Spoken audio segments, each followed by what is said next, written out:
अरे हमरा बुझाता बबुआ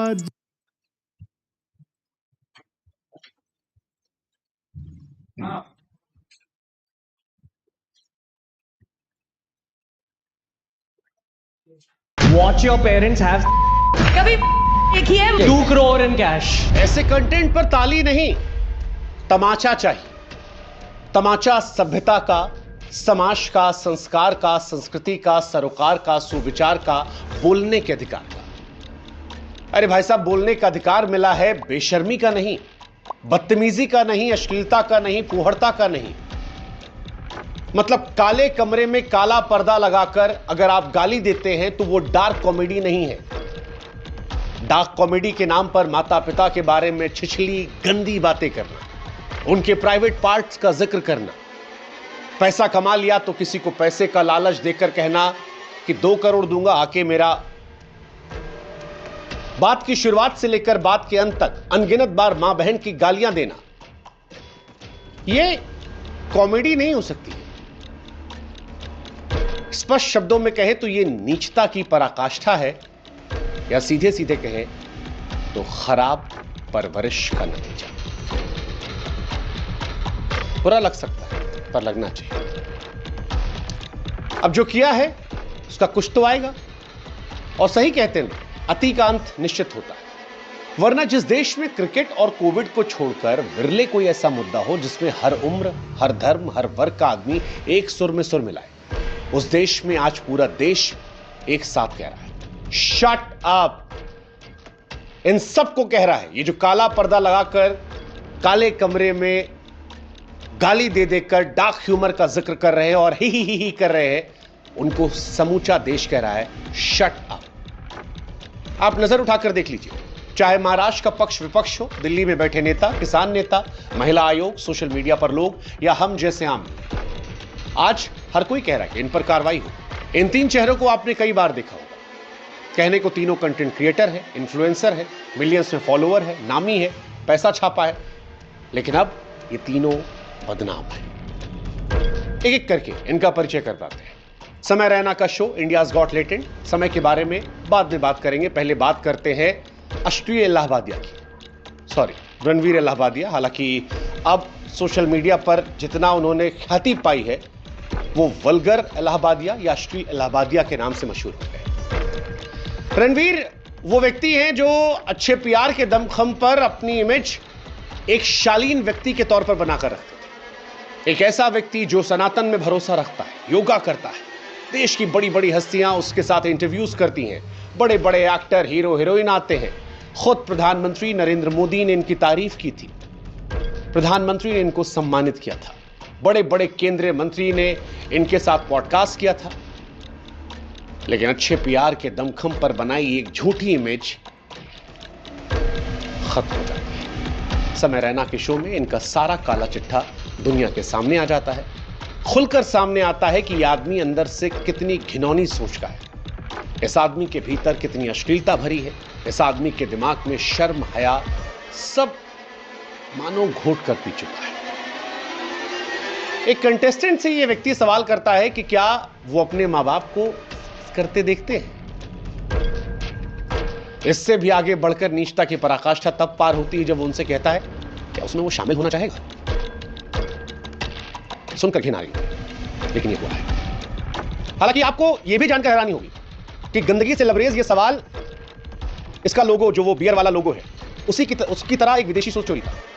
जिस शो से इसने सवाल चोरी किया था उसी शो से इसने लोगों का स्टाइल भी चोरी किया था।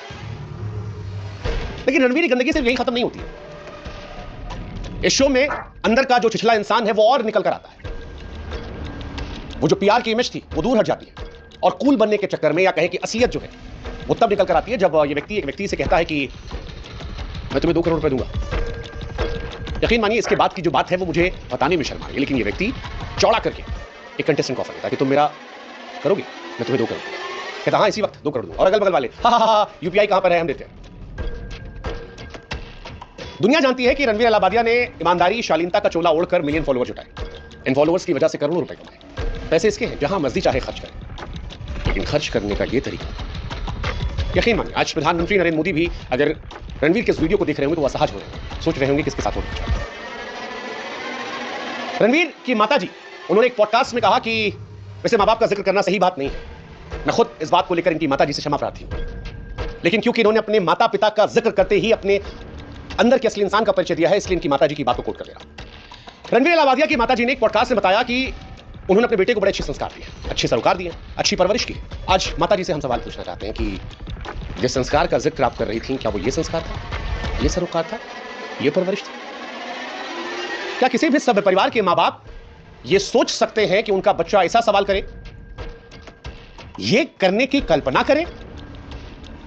माफ कीजिएगा आंटी जी, आज एक माता के तौर पर आपके लिए दुख है, लेकिन बड़े दुख के साथ कहना पड़ रहा है कि you failed as a parent. I am sorry, this is brutal but सच ही है aunty ji, and I am sure आपको भी एहसास हो। रणवीर को इस देश के तमाम दिग्गज फॉलो करते, आज वो सब इसकी घटिया सोच से वाकिफ हो चुके हैं। हालांकि रणवीर को शायद यह एहसास नहीं था कि यह भारत है, वो देश जहां पर मां बाप को ईश्वर का दर्जा दिया जाता है। ये कोई पश्चिमी देश नहीं है जहां पर फैमिली की कोई वैल्यूज नहीं होती।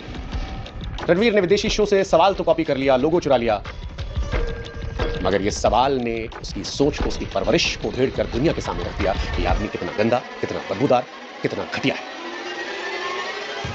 अपने मां बाप को आपत्तिजनक स्थिति में देखने का शौक, फिर उसमें शामिल होने का शौक। पैसा कमा लिया तो एक व्यक्ति को 2 करोड़ दूंगा, ये करोगे? छी छी शेम। अब बात करते हैं दूसरे शख्स की। नाम है अपूर्वा मखीजा। मोहतरमा खुद को इन्फ्लुएंसर कहती हैं, पर आप इनको अराजकता की निर्विवाद क्वीन कह सकते हैं। अपना निकनेम रखा है इन्होंने द रेबल किड। हमारे देश में जिसमें महिलाओं को देवी का दर्जा मिला है, जहां बातें होती हैं कि महिला पुरुष कंधे से कंधा मिलाकर चले, वहां ये मोहतरमा किसी और क्षेत्र में आगे बढ़ रही है। एक कंटेस्टेंट से कहती हैं कि शादी करना है, 6 फीट 4 इंच का मर्द चाहिए, लेकिन उससे आगे उसके पैंट के अंदर भी 6 इंच का कम से कम होना चाहिए। अपने मम्मी के प्राइवेट पार्ट का जिक्र करके उससे कहती हैं, अपनी मां के अलावा किसी और का देखा है? और हैरानी की बात यह कि इनके भी चाहने वाले हैं जो इन सब बातों को जस्टिफाई करने की कोशिश करते हैं, इन बातों को नॉर्मलाइज करने की कोशिश करते हैं। इनको देश के बड़े बड़े कॉलेजों में न्योता दिया जाता है, ये वहां जाती हैं। क्या आज की पीढ़ी मां के निजी अंगों का जिक्र करके डार्क कॉमेडी के नाम पर उसे नॉर्मलाइज कर सकती है? सोचने वाली बात है, सोचेगा देश की तमाम महिलाएं, देश के तमाम माता पिता, भाई बहन, सोचिएगा।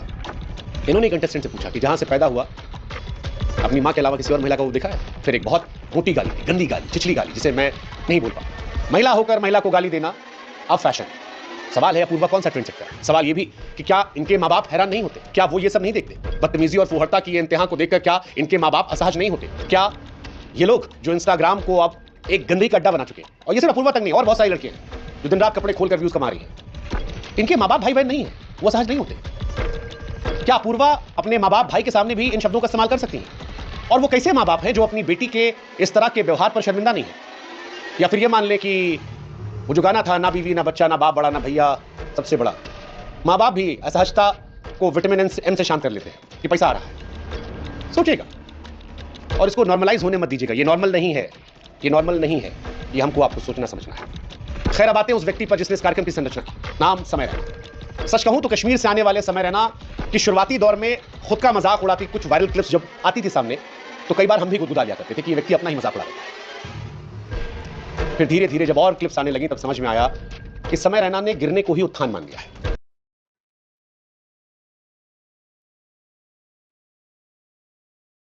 और कॉमेडी के नाम पर अपने मां बाप, नानी नाना सबको बेच डाला है। इसी शो में, इसी कार्यक्रम में समय रैना कहते हैं कि कोई मेरे शो में अगर पॉर्न शूट कर दे तो मजा आ जाएगा, इंटरनेट फट जाएगा।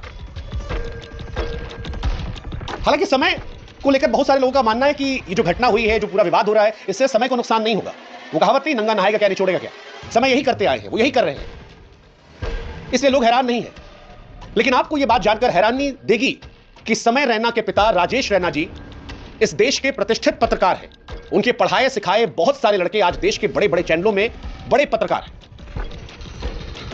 लोकतंत्र के चौथे स्तंभ रहने वाले राजेश रैना जी के सुपुर्द जो है, क्या उनको आज अपने बेटे पर शर्मिंदगी नहीं हो रही?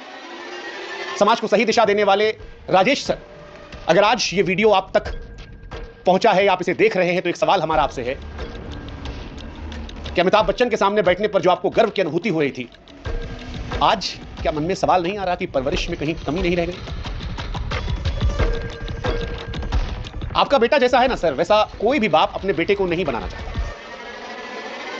हो सकता है आपके घर में ज्यादा पैसा आ रहा हो सकता है अब आपकी पहचान बदल गई हो, बेटे के नाम से पहचाने जा रहे हो। लेकिन अगर गिरने को उत्थान आप भी समझ लेंगे सर, तो फिर तो हो जाएगा। क्या इन वीडियोस को देखकर आप असहज नहीं होते? आपने भी सब्सक्राइब किया है? काले पर्दे, काली उसमें मां बहन की गालियां, क्योंकि जिनसे हमने आपके बारे में पूछा वो आपको एक सभ्य व्यक्ति बताते हैं, आपकी इज्जत करते हैं, सम्मान करते हैं, और इसीलिए हमारे मन में सवाल आया, कैसे? बेटे के मुंह से बगैर गाली कोई शब्द नहीं निकलती सर। बहन की गाली तो तकिया कलाम है। जब पढ़ने लगे तो पता लगा कि स्टैंड अप कॉमेडी के डेज से ही हर एक्ट में हजारों गालियां थी।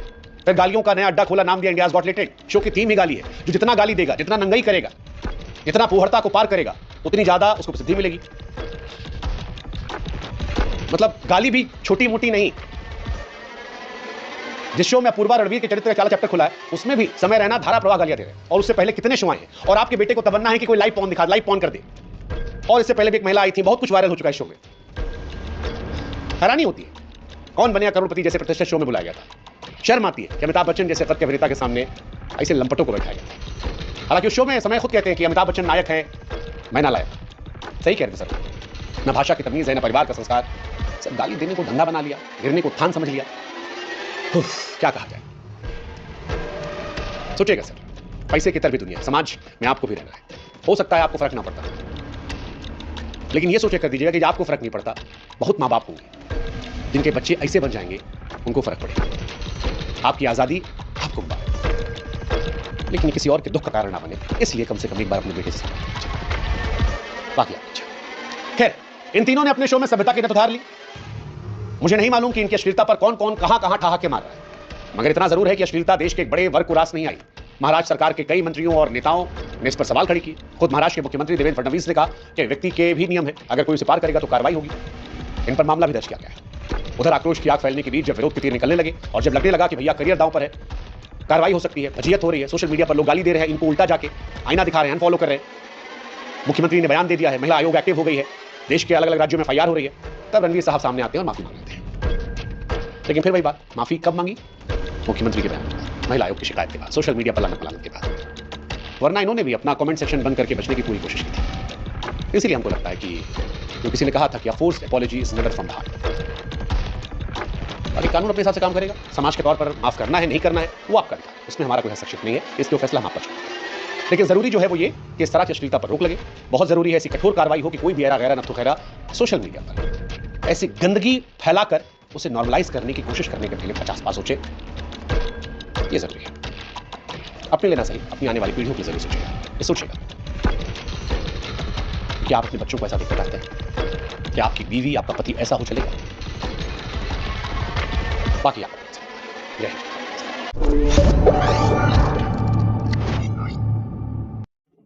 Want to start a business?